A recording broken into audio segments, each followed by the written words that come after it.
This method will make your pan look like new, and in just 5 minutes. I've tried many techniques, but none worked as well as this one.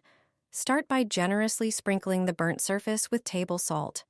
Salt works as a gentle abrasive that helps lift grime and sticks to grease.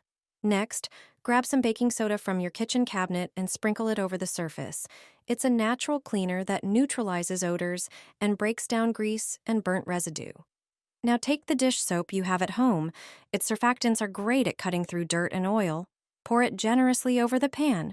Then cover everything with layers of paper towel and pour water over it to soak the paper. Let the pan sit like this for about an hour. After that, remove the paper towel and see how the grime, burnt bits, and rust wipe away with ease.